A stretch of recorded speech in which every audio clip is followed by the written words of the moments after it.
Dear leaders, good morning అండి. My self Vijayalakshmi.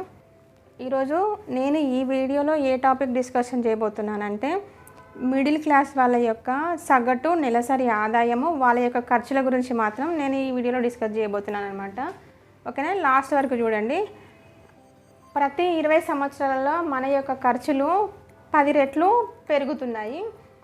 ఓకేనా, ప్రతి 20 సంవత్సరాలకు 10 రెట్లు మన ఆదాయం పెరుగుతలేదు, ఖర్చులు మాత్రం పెరుగుతూ వెళ్ళిపోతున్నాయి. ఈ విషయంలోకి వస్తే మిడిల్ క్లాస్ నెలసరి యొక్క ఆదాయం, జీతం ఇప్పుడు ప్రజెంట్ ఉన్న సిచ్యువేషన్లో సర్వే ప్రకారంగా ఒక మిడిల్ క్లాస్ పర్సన్ యొక్క మినిమం ఆదాయం ఎంత ఉందంటే 30,000 మాత్రం ఉందన్నమాట. ఓకేనా, ఒక 30,000 యావరేజ్గా 30,000 ఒక పర్సన్ సంపాదిస్తున్నారంటే చూడండి వాళ్ళ యొక్క ఖర్చులు, వాళ్ళ యొక్క ఆదాయాలు ఎంత ఉంది అని. ఓకేనా, 30,000 ఖర్చు 30,000 సంపాదిస్తున్నారంటే ఆయన శాలరీ, అక్కడ మనకి మినిమం నీడ్స్ అంటే ఇవాళ ఇల్లు రెంట్ అనుకోండి, పిల్లల స్కూల్ ఖర్చులు అనుకోండి, నెక్స్ట్ నిత్యావసర సరుకులు, ఇంకా హాస్పిటల్స్, ఇలాంటివి అన్నింటికి కలిపేసి ఈ 30,000లో 25,000 ఖర్చు అయితే మనకు తప్పకుండా అవుతుందన్నమాట. ఇంకా కొంచెం ఎక్కువ కానీ తక్కువ అయితే లేదు. ఓకేనా, మిగిలింది ఎంత? ఒక 5,000. ఆ 5,000 కూడా ఏమవుతుందంటే ఆ 5,000 సేవింగ్స్ చేస్తున్నాం మనం. ఎట్లా? ఒక చిట్టి రూపంలో కానీ, ఒక పోస్ట్ ఆఫీస్ అని కానీ, ఏదో ఒక ఈఎంఐలు అలాంటివి మాత్రం సేవింగ్స్ చేసుకుంటూ వెళ్ళిపోతున్నారు. ఫైనల్లీ ఏం జరుగుతుంది తెలుసా? 5,000 మనం సేవింగ్ చేసుకుంటున్నాం అనుకుంటున్నాం కానీ ఎమర్జెన్సీ ఖర్చులు, ఎప్పుడైనా ఒక ఎమర్జెన్సీ ఖర్చు వచ్చి, ఒక ఫంక్షన్ కానీ, ఒక బర్త్డే పార్టీ కానీ, ఒక హాస్పిటల్ ఎమర్జెన్సీ అనుకోని ఒక డబ్బుతో అవసరం వచ్చే ఎలాంటి సిచ్యువేషన్ వచ్చినా కూడా మనం ఫస్ట్ మన దృష్టి వెళ్ళేది ఈ యొక్క 5,000తో మనమైతే ఎలాంటి సేవింగ్స్ చేస్తున్నామో ఆ సేవింగ్ పైన మనకు కన్నెళ్తుంది అనమాట. ఓకేనా, ఇక్కడ మనం ఆ 5,000 కూడా డ్రా చేసుకొని ఖర్చు పెట్టేసుకుంటున్నాం. సో అప్పుడు ఏమవుతుంది తెలుసా? ఇక్కడ ఉన్న అమౌంట్ వెళ్ళిపోతుంది, ఇక్కడ 25,000 ఎట్లాగో ఖర్చులకు పోతుంది. కనుక టోటల్ మనం 30,000 సంపాదిస్తే ఆ 30,000లో మనకు ₹1 కూడా మిగులులేదనమాట. టోటల్గా పెద్ద 0 అయితే మిగులుతుంది. ఓకేనా, ఎగ్జాంపుల్ చెప్తాను నేను.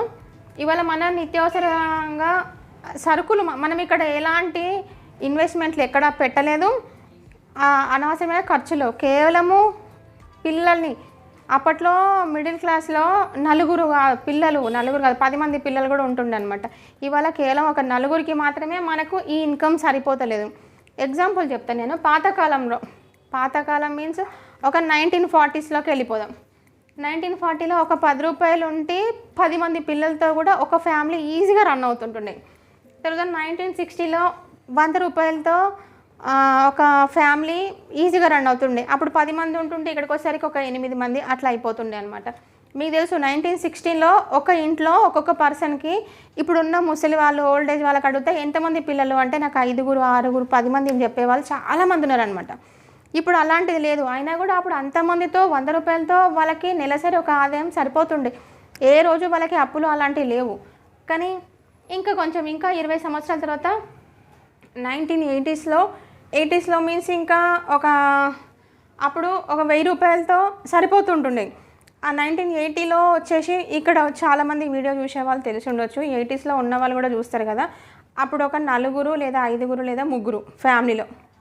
ఓకేనా, తక్కువ 4 అయితే ఈజీగా ఉండేవాళ్ళం అంట. ఎందుకంటే మేమందరం 4 అని. ఓకేనా, 4కి ₹1,000తో ఖర్చు నెలసరి ఒక నెలలో ఈజీగా అన్ని ఖర్చులు వెళ్ళిపోతుండే. నెక్స్ట్ 2000స్లోకి వచ్చేసినాం. ఈ వీడియో 2000s వాళ్ళు ఎక్కువ చూస్తారు కనుక చెప్తున్నాను. 2000లో ₹10,000 ఉంటే సరిపోతుండే అనమాట. ఇక్కడ చూస్తుండండి, ప్రతి 20 సంవత్సరాలకి జనాలు తగ్గుతున్నారు, ఫ్యామిలీ మెంబర్స్ తగ్గుతూ ఖర్చు మాత్రం పెరుగుతూ వెళ్ళిపోతుంది. బాగా అర్థం చేసుకోండి ఇక్కడ ప్లీజ్. మిడిల్ క్లాస్ వాళ్ళు ఈ భూమి మీద కాకుండా ఇండియా వైజ్గా చూద్దాం. కేవలం 100%లో 95% కేవలం మిడిల్ క్లాస్ వాళ్ళే ఉన్నారనమాట. మిడిల్ కాదు, ఇంకా బిలో మిడిల్ క్లాస్ వాళ్ళే ఉన్నారు. ఇవాళ నేను చెప్పే వీడియో మొత్తం చూసిన తర్వాత మీరు ఏ క్లాస్లో ఉన్నారో మీకు మీరే అనలైజ్ చేసుకోండి. కామెంట్ బాక్స్లో మాత్రం పెట్టండి మీరు ఏ క్లాస్ అనుకుంటున్నారు. మీరు ఎవరు చెప్పారు మన క్లాస్, మన రేంజ్, ఇక్కడున్న సిచ్యువేషన్స్ ఇవన్నీ నేను చెప్పిన తర్వాత మీకు అర్థమైతే మీ క్లాస్ మీరే డిసైడ్ చేసుకుంటారనమాట. ఏ క్లాస్లో ఉన్నారో మీరు ఏ క్లాస్కి వెళ్ళాలి అని చెప్పేసి మీరే డిసైడ్ చేసుకుంటారు. ఓకేనా, 2020లో వచ్చేసి నవ్వేడేస్ ఇప్పుడు 20స్లో ఒక ₹1,00,000 శాలరీ వాళ్ళు కొంతమంది ఉన్నారు. మీరు కనుక్కోండి, ₹1,00,000 శాలరీ వాళ్ళు మంచి లైఫ్ ఎంజాయ్ చేస్తున్నారా? నచ్చిన ఇల్లు, నచ్చిన ఫోను, నచ్చిన కారు నడుపుతున్నారా? చూడండి, నడపట్లేదు. ఎందుకంటే 1940లో 10 రూపాయలతో చాలా సంతోషంగా 10 మంది పిల్లలతో గడిపేవాళ్ళు. ఇవాళ 2020స్లోకి వచ్చేసరికి ఏం జరుగుతుందంటే ఇద్దరే పిల్లలు, వైఫ్ అండ్ హస్బెండ్, ముసలి వాళ్ళు కూడా ఎవరు ఉండరు. అమ్మ నాన్న పేరెంట్స్ అందరూ ఊర్లోనే ఉంటారు. కేవలం మనకు ఒక ₹1,00,000 సరిపోతుందంటే ₹1,00,000 సరిపోవట్లే. ఎందుకు మీన్స్ ₹1,00,000 సరిపోవట్లే అంటే ఆ ₹1,00,000కి ఒక ఇల్లు ఈఎంఐలో దానికి వెళ్ళిపోతుంది అమౌంట్. ₹1,00,000 సాలరీ కదా అని చెప్పేసి ఒక మంచి కారు తీసుకుంటాం మనం, అవునా? కారు ఈఎంఐ వెళ్ళిపోతుంది.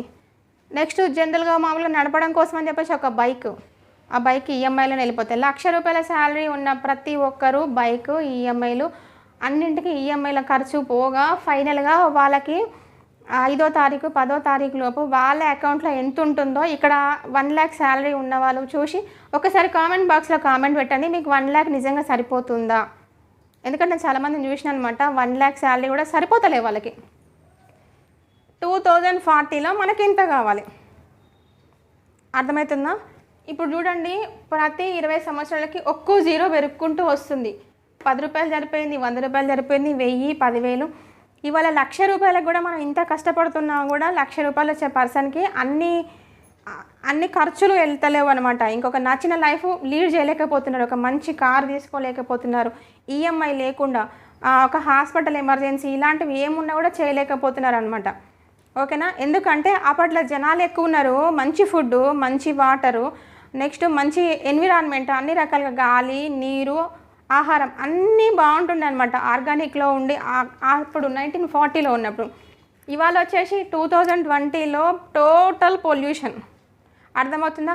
అప్పట్లో క్యాన్సర్ అంటే ఎవరికి తెలియదు, అప్పట్లో హార్ట్ అటాక్ అంటే ఎవరికి తెలియదు. 1940లో kidney stone, kidney failure, BP, sugar ఇలాంటివి ఏవీ లేవు.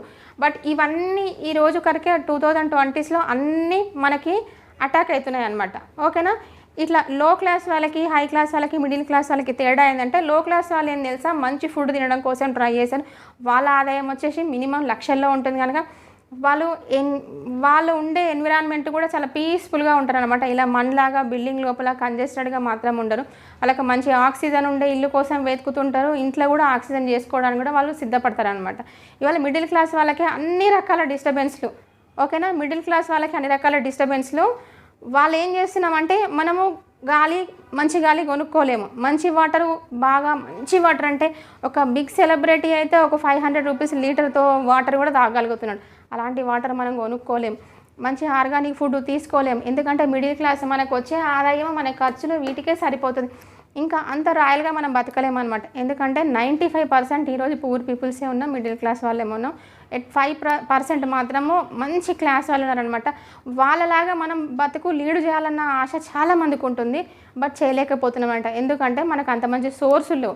ఎగ్జాంపుల్ చెప్తే, నేను ఈరోజు మన యొక్క జీతాలు ఇక్కడ ఈ వీడియో చూసే వాళ్ళలో నేను ఏమడుగుతున్నానంటే, ఎక్కువ వరకు ప్రజెంటు వ్యవసాయము, కుల వృత్తి వ్యాపారాలు అందరూ ఆపేసుకొని అందరూ జాబ్సే చేస్తున్నారనమాట. సో నేను జాబ్ గురించే చెప్తున్నాను. ఈరోజు ఒక జాబ్ చేసే పర్సను నెలకు ఒక 30,000 ఇన్కమ్ కోసం మనం మాట్లాడుతున్నాం కదా. నెలకు ఒక 30,000 ఇన్కమ్ వస్తుందంటే వాళ్ళ యొక్క జీతము ఎంత పెరుగుతుంది 1 ఇయర్కి ఒకసారి? చెప్పండి. 30,000 ఉందనుకో, నెక్స్ట్ ఇయర్ కల్లా కరెక్ట్ మళ్ళీ ఈ టైంకి 1 ఇయర్లో మీ యొక్క ఇన్కమ్ ఎంత ఉంటుందని మీరు అనుకుంటున్నారో కామెంట్ బాక్స్లో కామెంట్ పెట్టండి. ఎందుకంటే జీతాలు కేవలం 3% మాత్రం, 3 నుంచి 5% మాత్రమే పెరుగుతున్నాయి. అంతకంటే తక్కువే అయ్యి ఉండొచ్చు, కానీ అంతకంటే ఎక్కువ ఇంక్రిమెంట్స్ మాత్రం పడడం లేదు. ఎందుకో కూడా చెప్తాను. నెక్స్ట్ వచ్చేసి ధరలు, శాలరీలు మనకి నెలకు కాదు, ఇయర్కి ఒక 3 నుంచి 5% ఇంక్రిమెంట్స్ మనకు పడుతున్నాయి. కానీ శాలరీస్ ఎట్లా ఏమంటారు, ధరలు ఎట్లా పెరుగుతున్నాయి? 7 to 10% పెరుగుతూ వెళ్ళిపోతున్నాయి అనమాట. ఎగ్జాంపుల్ చూడండి, 1940, 60 ఎగ్జాంపుల్ ఎందుకు, లాస్ట్ 20 years బ్యాక్ గోల్డ్ వచ్చేసి 10,000కి ఒక తులం ఉంది, ఇవాళ 1 lakh ఉంది. అంటే ఒక జీరో పెరుగుతుందా పెరగలేదా? మరి ఇంకొక 20 years తర్వాత పక్కా ఇంకొక జీరో పెరుగుతుందా? ఏం లేదండి, 20 సంవత్సరాలకి ఒక జీరో లాగా పెరుగుతూ వెళ్ళిపోతుంది అనమాట ఖర్చులు మాత్రం. ఆదాయాలు కూడా మనం ఆ లెవెల్లో పెరుగుతేనే కదా ఈరోజు మనము అలాంటి మంచి లైఫ్ని లీడ్ చేయగలం. ఓకేనా. నాకైతే అలాంటి లైఫ్ కావాలని చెప్పేసి నేను ఈ వీడియో అయితే చేయడం జరిగింది. ఓకేనా. సరే, జాబ్స్ పరంగా ఎందుకు ఇబ్బంది పడుతున్నామో చెప్తున్నాను. జాబ్స్ వచ్చేసి స్టూడెంట్స్ వచ్చేసి నేనేమన్నాను, కుల వృత్తులు అవన్నీ ఆపేసుకొని అందరూ స్టడీస్ అని చెప్పేసి మంచి అవేర్నెస్ వచ్చి అందరూ ఈరోజు జాబ్స్కి అయితే ట్రై చేస్తున్నారు. ఓకేనా. స్టూడెంట్స్ పెరుగుతున్నారు. ఎవ్రీ ఇయర్ గ్రాడ్యుయేషన్స్ బయటకు వచ్చే వాళ్ళు పెరిగిపోతున్నారు. వాళ్ళకి తగ్గట్ల జాబ్స్ ఏమైనా పెరుగుతున్నాయా చెప్పండి మీరు. స్టూడెంట్స్ బయటకు వచ్చే వాళ్ళు పాస్ పర్సంటేజ్ వాళ్ళు పెరిగిపోతున్నారు. జాబ్స్ పెరుగుతున్నాయా? రీసెంట్గా వరంగల్లో ఒక జాబ్ మేళాలో ఒక వీడియో అయితే రిలీజ్ అయింది. అక్కడ ఉన్న జాబ్స్ ఎన్ని, వచ్చిన జనాలు ఎన్ని చూసి ఉండొచ్చు. చాలా వరకు వీడియో ఇన్స్టాగ్రామ్లో, ఫేస్బుక్లో చాలా వరకు వచ్చిందనమాట. అప్పుడు అర్థమైపోయింది మనం జాబ్ కోసం ట్రై చేయాలా వద్దా అని చెప్పేసి. వీటన్నింటికి ఏంటి, ఆదాయం ఒకటే మార్గం, ఖర్చులు అనేకం ఉన్నాయి. ఆదాయం ఒకటే మార్గం మీన్స్ ఒకటే జాబ్ చేస్తే జాబే చేస్తున్నారు, ఏ పని చేస్తే అదే పని, సింగిల్ ఇన్కమ్ మీద ఆధారపడి ఉన్నారనమాట ప్రతి ఒక్కరు. ఈ సింగిల్ ఇన్కమ్ అనే కాన్సెప్ట్ నుంచి కొంచెం కనుక బయటికి వచ్చి ఈరోజు మనకు ఉన్న ఆశల్ని అవకాశాల్లాగా మార్చుకొని జీవితం అంతా ఇట్లనే ఆలోచిస్తూ గడిపేయడం కన్నా, అర్థమవుతుందా, జీవితం అంతా ఆలోచిస్తూనే గడిపేయాలి. ఏం చేయాలా అనేకుండా ఏదైనా చెయ్యాలి అని చెప్పేసి ఒక నిర్ణయం అయితే తీసుకోండి ఈరోజు మీరు. ఓకేనా. పార్ట్ టైమ్గా కానీ ఫుల్ టైమ్గా కానీ ఏదైనా సరే హార్డ్ టైమ్గా చేయడానికి ట్రై చేయండి. హౌస్ వైఫ్లకి, స్టూడెంట్స్కి, నెక్స్ట్ గవర్నమెంట్ జాబ్ చేసే వాళ్ళకి కూడా ఉంది ఇక్కడ మంచి ఆపర్చునిటీ. 18 years ప్లస్ ఉన్న ప్రతి ఒక్కరికి ఇక్కడైతే మంచి ఆప్షన్ అయితే ఉందన్నమాట డబ్బు సంపాదించుకోవడం కోసం.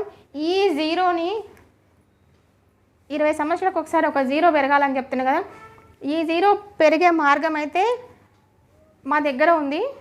కావాలంటే లాస్ట్లో నా కాంటాక్ట్ నెంబర్ ఇస్తాను, కాల్ చేయండి.